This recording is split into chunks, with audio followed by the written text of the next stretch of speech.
Hey friend, welcome back to Voice for Kids. This is podcast number 2. What do we tell the kids regarding pre-separation?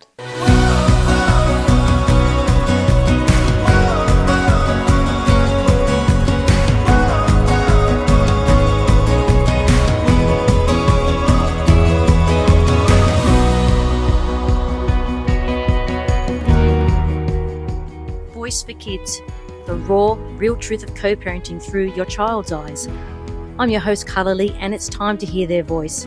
Welcome to the Voice for Kids podcast.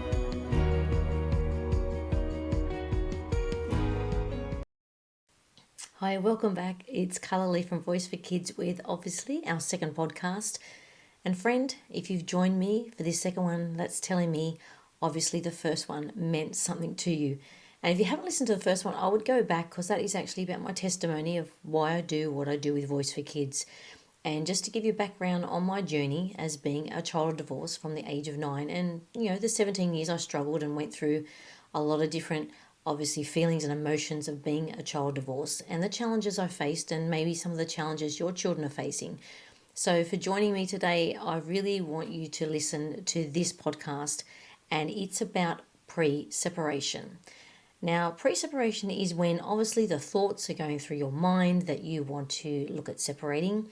It could be because you've been feeling this for a long time. It could be all of a sudden something's happened in your marriage and you said, I've had enough and I'm out of here.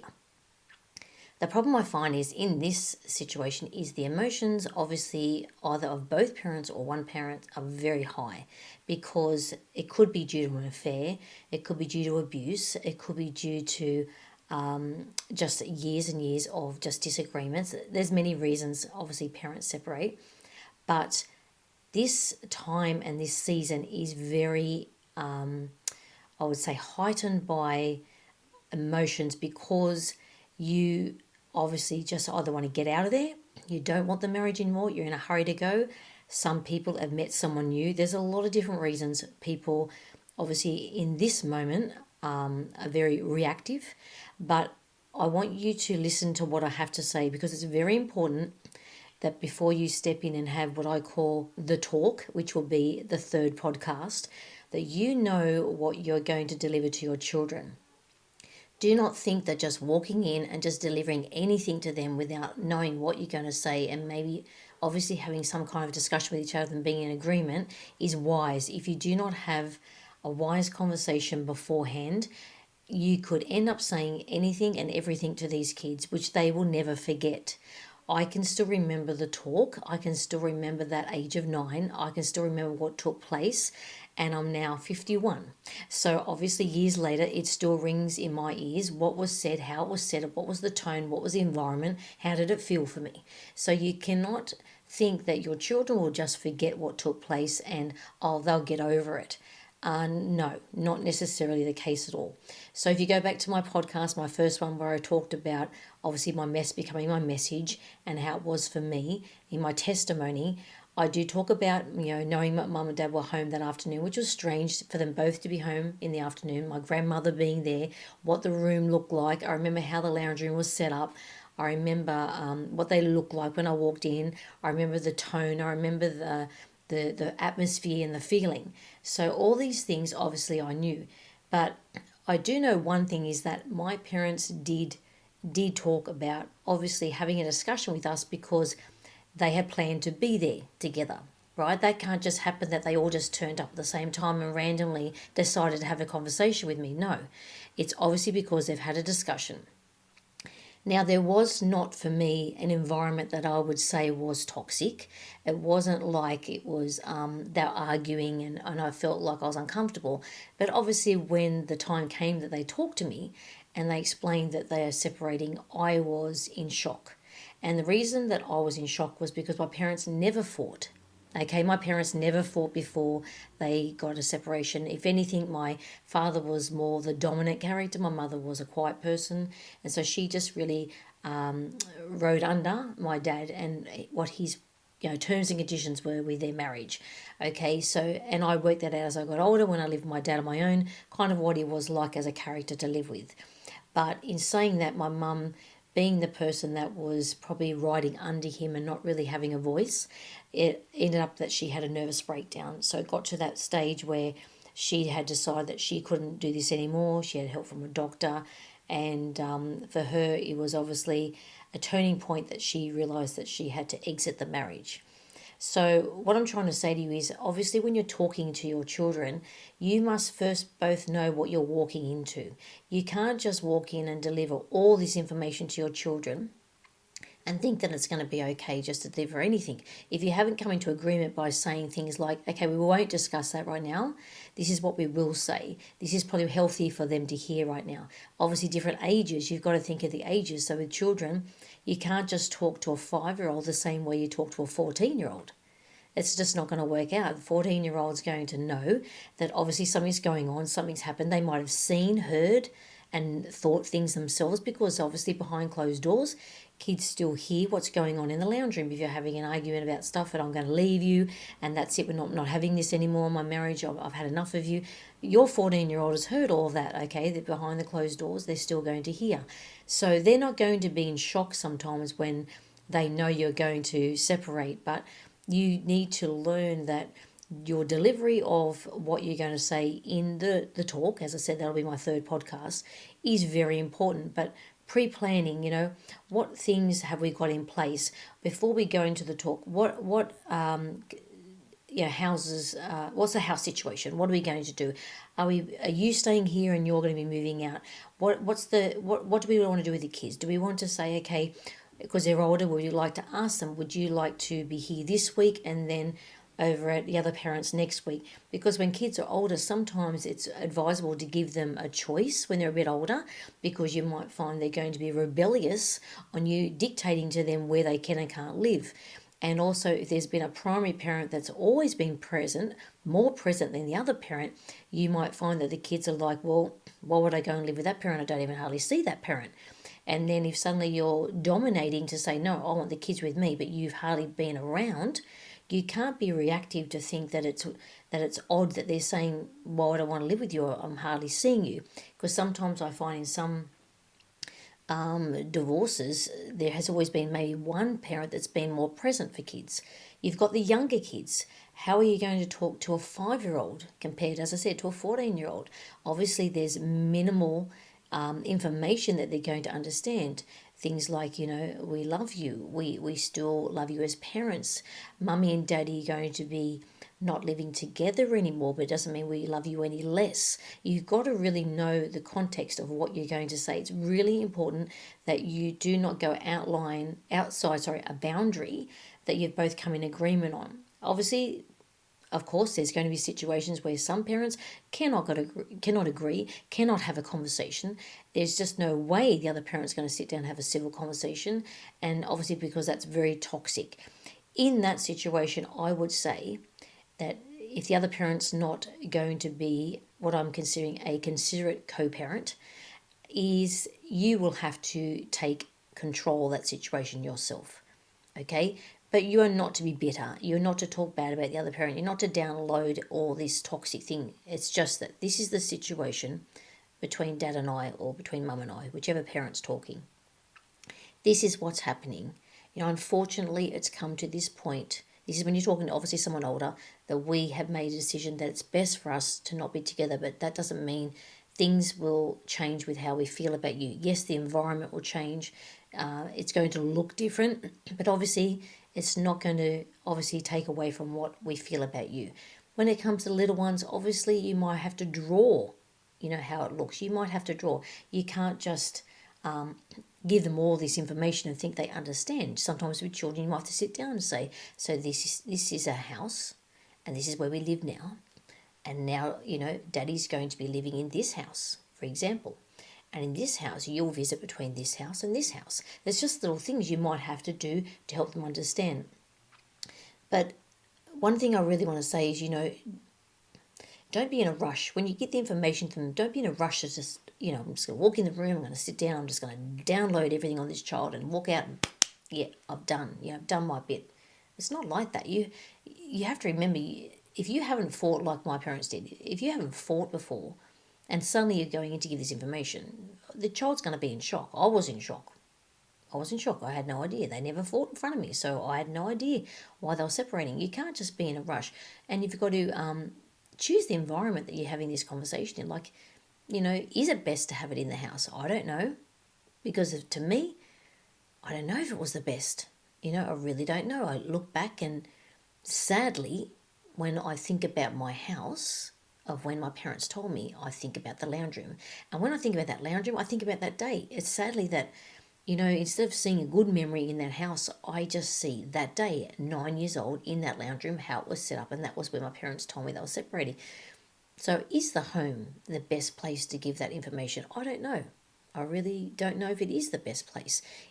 Talking to them in their bedroom, would that be a best place to talk in their bedroom? Because their memories in that bedroom could be about that moment. I don't think probably it's the best place to talk to them. It could be a different environment. Like, could it be at the grandmother's house in her backyard, like sitting down? It could be at a friend's place, so that the association of where the information was given is not in an environment that's going to be a bad memory from it. That's obviously a topic I will talk about, especially when I talk about the handover, when you actually share your time with your kids. But it's important that you just think about what you're going to say. Take some notes, sit down together and say, listen. Even if you can't talk by phone, even if it's by email, just have a discussion about it, and be mature. This is not about you right now.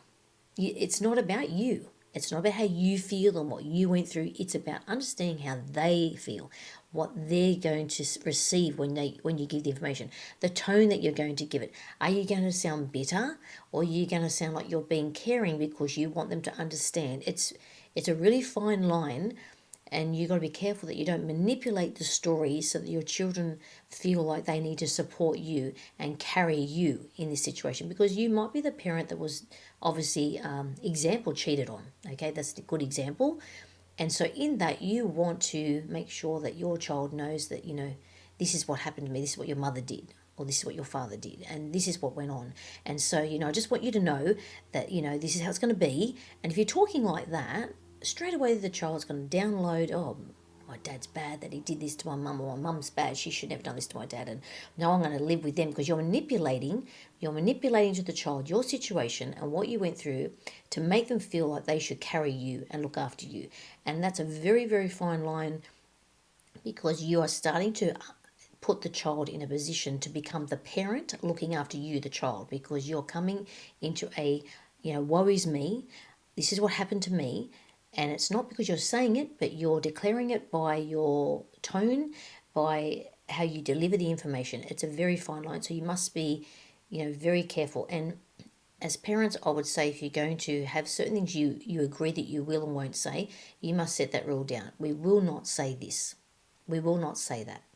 And you have to agree with that. It has to be something that's, fair for both of you, and be honouring of that. You might find that there's something you're both happy to share with the kids when they're a little bit older or mature, but you might be in agreement right now that's not the best thing, and you've got to discuss, even as I said before, the living arrangements, what the living arrangements are, what you've decided is the best for the kids at their age, because if they are younger, it might be that it's best that the kids are, living with the parent that may be more present. So there might be one of you that works, obviously, night shift, example, night shift. Well, obviously, that's not the best parent for the kids to be with primary, because you need someone at home with the kids. But if it's a shared thing where you can do, 1 week at one parent, 1 week at the other, I don't know, I probably, if I knew there was an option for it to be different, I might have actually chosen for it to be different. I might have chosen more to have a bit more time with my mum, I would say. But I was 9. I didn't understand there was an option. It wasn't really given to me. It was just, this is how it's going to be. And, I miss my mum a lot, because I had my dad as the primary carer and he was busy. So this is what I'm saying. We grew up kind of with my mum being the primary carer. My dad was in politics, he was in the council and all these things. He was very busy. So by the time we were living with my dad, we had a babysitter a lot, right? It didn't make sense. We had a babysitter a lot. She was great. Well, I loved my time with her, but it didn't make sense that my primary carer wasn't really available much. I think he wanted to be, but his priorities, I feel, was his work. So it was difficult for me, being a little girl and just having a babysitter a lot. And, obviously I spoke to my mum every day on the phone, but the presence of a parent is quite important, especially around that time. That season when everything, has been kind of messed up as how I saw it. Everything was messed up. Everything was changed. Someone else was cooking. Someone else was doing my hair. There was someone else of an afternoon, that came home, and and obviously for me being a girl, wasn't a feminine person. My dad wasn't feminine at all. He wasn't really what I would call a nurturing father. He was quite a hard father, and so for me, everything in my environment, everything around me was different, and it's something that I just had to adapt to. But I didn't realize I could have probably had more time with my mum because they didn't go through court. I found these things out years later. They didn't go through court, but I don't know if I would have really, to be honest with you, with my dad being the kind of dad that he was, I wouldn't have had the guts to say to him anyway, I want to see my mum more. I just don't know if I would have had, if I knew there was an option, because he was a very strict dad, so it was very, you know, difficult for me. And you've got things like, your kids' school, living arrangements, as in like even obviously where they live, but sports. So you've got, you know, sporting activities after school. Like you need to discuss these prior. You need to know, normally maybe dad took his son to football or did something like that, and then all of a sudden dad's now living a bit further away and he can't do that. Now these things need to be discussed. You might have aunties and uncles and people like that can help. Like for me, a lot of people that stepped in for me was aunties and uncles. They stepped in, and I remember my uncle, one of them dropping me to dancing classes a lot when there was times my mum couldn't do it, and that was arranged and I always knew. But there was other people that had to step in sometimes. But if you haven't had that discussion, it's going to be difficult for you pretty much to have this working out pretty much for both of you because you just haven't had a discussion about who's going to do what. It's just you've walked in the door and you've just said, okay, we're going to talk to the kids, and you've had an argument that day and you're saying, oh well, that's it, when they get home we're going to tell them we're separating, and you sit down and you're hot-headed and you've just had a big argument, and in walk the kids and you say, right kids, sit down, mum and I need to tell you something. That is just the worst way to tell children that you're separating, because you're hot-headed and you haven't calmed down and you haven't had a rational conversation. And so, as I said, some of you won't be able to have a rational conversation. I'm telling you, you will just, yeah, I've seen it and I've heard it from so many parents. They're like, I can't even talk to him. He doesn't even listen. Or, she is inconsolable. She, no matter what, she just brings up the past. Every time I try and talk to her about the kids, it's just not possible. So as I said, some of you will have to have an individual conversation. It's just how it's going to be. And obviously the last one that's quite important that I want to talk about is birthdays and Christmas. This one's really important. I remember for me, every Christmas it was basically get up in the morning, get ready, go to my uncle's house, which is around the corner, the uncle that pretty much raised me, my dad's brother. Go to his house every morning, and it'd be around 11 o'clock. By 11:30, my mum would pull up out the front, and then I know that the mum's picking me up, and then we're going to my mum's brother's house to do Christmas with them. So my Christmas every year was split between two families. And it was never easy. I would never say that it was easy. I found it, just kind of just distorted. Obviously, there are some parents I've seen have done a wonderful job of just coming together and saying, hey, let's just for the sake of the kids, do Christmas together for them. And, there's such a maturity in that when parents can co-parent that way. But obviously there's toxic situations where some parents just cannot be in the same room as each other, let alone even have a conversation on the phone. But it's about talking about how Christmas is going to be. Maybe one year, half the day is with that parent in the morning and the other parent in the afternoon. The following year it swaps. The other parent has the morning, the other parent has the afternoon. But, think about talking to your kids about it, asking them how they feel, what would they like, have that conversation. And birthdays is a big one I find can be really messy. So I'll give you an example of how I've educated some parents before on this. Just say it is your ex-partner's birthday, yeah, and you've got a daughter and a son, and they realise that the weekend that their father's birthday is is your weekend. Okay, example. So the son, example, knows it's his dad's birthday the following weekend, and comes to you and says, "Oh, actually, Mum, I know that next weekend, or whenever it is in a fortnight's time, is actually Dad's birthday, but it's our weekend with you. But could I spend it with Dad? Because Dad and I were talking about how we could go fishing because he loves to go fishing. Just an example.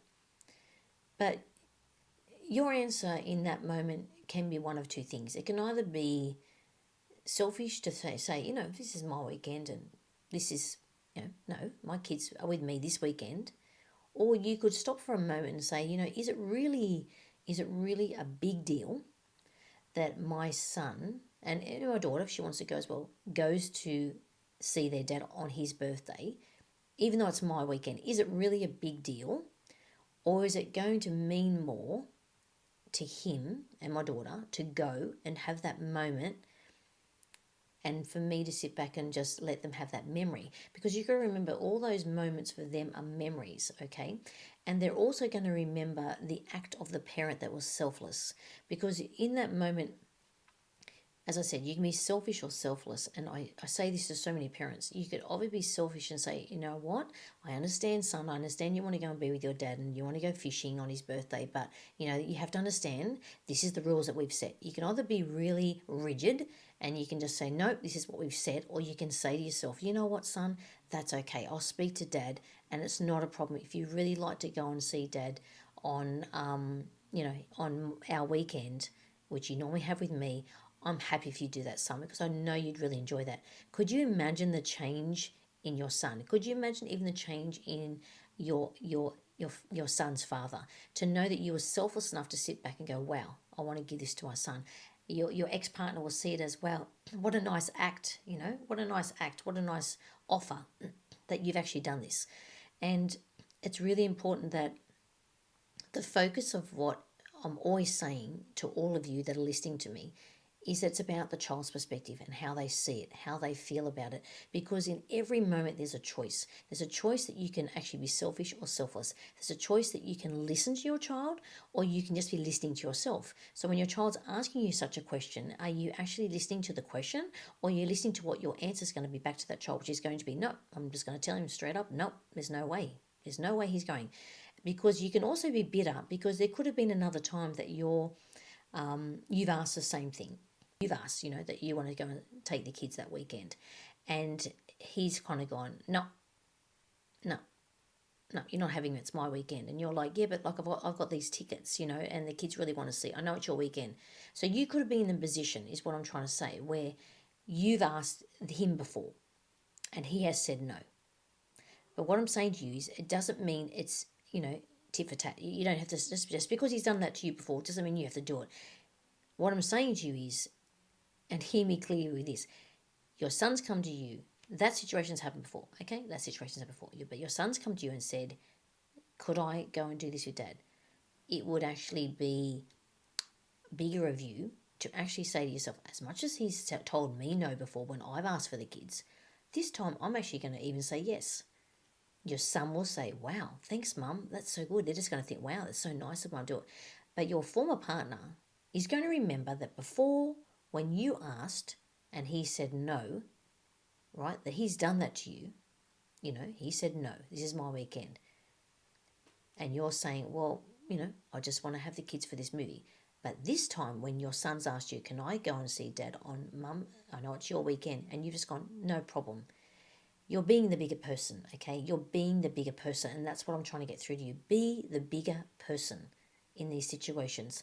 Let your former partner see that you're not playing a game. It's not about you two and whose weekend it is. It's about you putting your children's first and their needs first, that they really want to be there for their dad's birthday. So it's just you getting a clear understanding that no matter sometimes how many times your ex-partner might have done something to you that is wrong.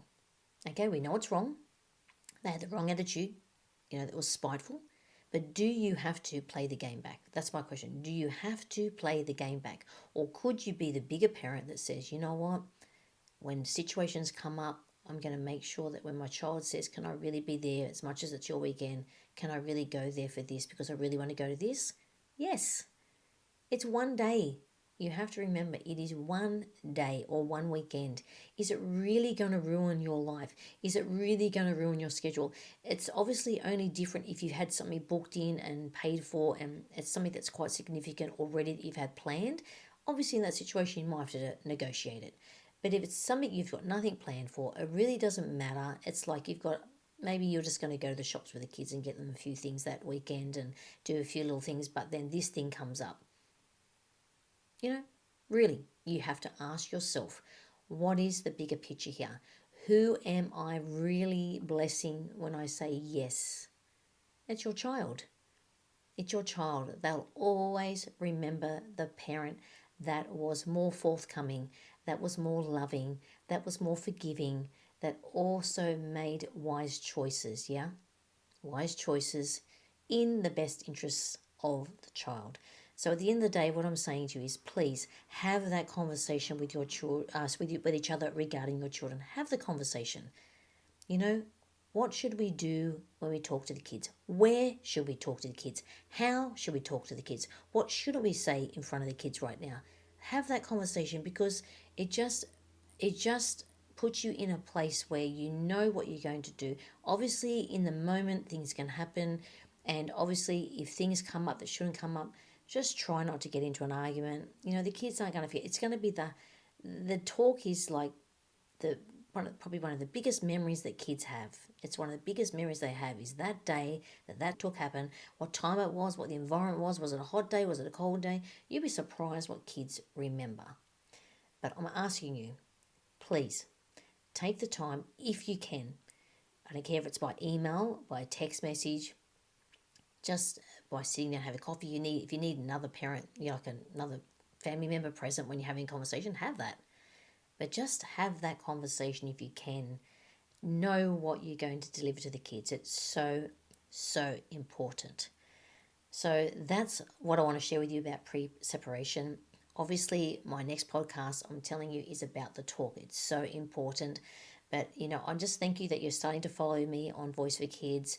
It's really important that I'm getting my voice out there for you to understand how these children feel and what they're going through, what their inner emotions are, because I believe that as you follow through these podcasts, you will start to hear the child's voice, you'll start to think what you're going to say before you say it, and you'll make wise choices. So thank you for joining me on Voice for Kids today. I'm Karla Lee, and I'll see you on my next podcast. See you soon.